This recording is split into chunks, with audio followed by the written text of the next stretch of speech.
세무조사를 받고 있는 업체의 대표와 관할 세무서장이 협의의 명목으로 만나서 샴페인을 마신 사실이 YTN 취재 결과 확인됐습니다.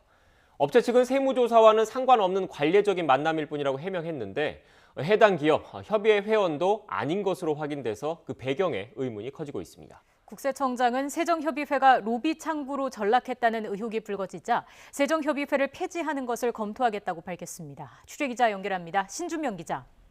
네, 사회 일부입니다. 네, 당시 종로 세무서장과 기업 대표가 만난 영상을 YTN이 확보한 거죠? 네, 그렇습니다. 지난 5월 18일 종로세무서 옥상에 마련된 휴게 공간에서 찍힌 영상입니다. 영상에는 당시 종로세무서장 김모 씨와 체납징세과장 남모 씨, 당시 보령제약 안모 대표 등이 모여 있고 테이블엔 샴페인까지 놓여 있습니다. 제보자가 다가가자 종로세무서 직원이 세정협의회 진행 중이라며 막아섭니다. 원래 저거 하시면 안 되는 거 아니에요? 네? 저거 하시면 안 되는 거 아니에요? 아직 세정협의회 하는데 지금 세정협의회 하는 게 맞아요? 세정협의회란 지역 납세자 여론을 수렴하기 위한 목적으로 각 세무서 단위에서 운영 중인 민관협의체로 지난 1971년부터 50년째 세무서와 납세자의 소통 창구 역할을 하고 있습니다. 그런데 YTN 취재 결과 당시 보령제약은 서울지방국세청에서 세무조사를 받고 있던 것으로 확인됐습니다. 보령제약 내부 관계자는 5월 18일은 세무조사가 한창 진행되던 시기였다며 회사 측에선 꼬투리 잡힐 수 있으니 회사에 들어오지 말라는 지시를 하기도 했다고 밝혔습니다. 게다가 보령제약은 지난 8월 말 기준 종로세무서가 관리하는 세정협의회 소속 회원 19개 업체에도 포함돼 있지 않았습니다. 세무조사가 진행 중인 상황에서 업체 대표와 관할 세무서장의 수상한 만남이 이뤄진 겁니다. YTN이 확인을 요구하자 보령제약 측은 5년에 한 번씩 하는 정기 세무조사가 진행되던 시기였던 건 맞다고 시인했습니다. 하지만 당시 만남은 관례적으로 진행하는 수시 업무회의였을 뿐 세무조사와의 연관성은 없다고 선을 그었습니다. 종로세무서 측은 김 전 세무서장이 당시 참석 대상을 정했다면서 세정협의회 회원사가 아닌 보령제약 대표가 왜 참석했는지는 잘 알지 못한다고 답변했습니다.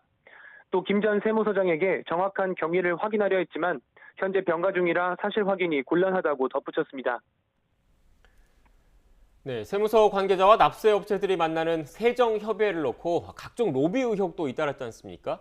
국세청장은 폐지를 검토하겠다고 밝혔네요. 네, 그렇습니다. 세정협의회 회원들은 관할 세무서장이나 과장이 퇴직하면 고문계약을 맺은 뒤 고문료 명목으로 적게는 수십만 원에서 많게는 수백만 원씩 매달 지급해온 것으로 드러났습니다.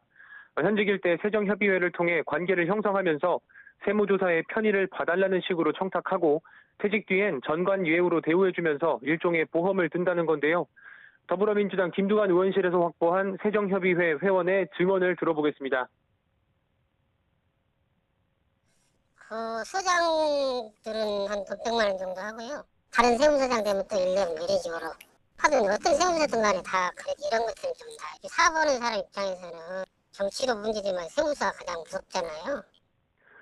서울권 세무서들의 경우 각각 10개에서 20여 개의 업체를 회원으로 관리하고 있는 것으로 알려졌습니다. 전직 세무서장이 퇴직 뒤 세무사무소를 차리면 세정협의회 소속 기업들로부터 고문료 명목으로 매달 돈을 받는 게 관행처럼 돼 있다는 건데 이런 일이 가능한 건 변호사법, 행정사법, 관세사법과 달리 세무사법에만 전관예우 금지 규정이 없기 때문입니다. 변호사, 관세사, 행정사는 공직퇴직 전 1년간 근무한 기관이 처리하는 업무를 퇴직 후 1년 동안은 수임할 수 없도록 제한하고 있습니다. 하지만 세무사법엔 이런 제한 규정이 없어서 전관예우 논란이 발생한 겁니다. 국정감사에서 이 같은 문제가 지적되자 김대지 국세청장은 세정협의회 폐지를 검토하겠다고 밝혔습니다. 국회에선 세무서장 등의 전관예우를 근본적으로 방지하기 위해 공직 출신 세무사가 퇴임 직전 근무한 세무관서의 세무대리를 제한하는 세무사법 일부 개정 법률안을 지난 13일 발의했습니다. 지금까지 사회부에서 전해드렸습니다.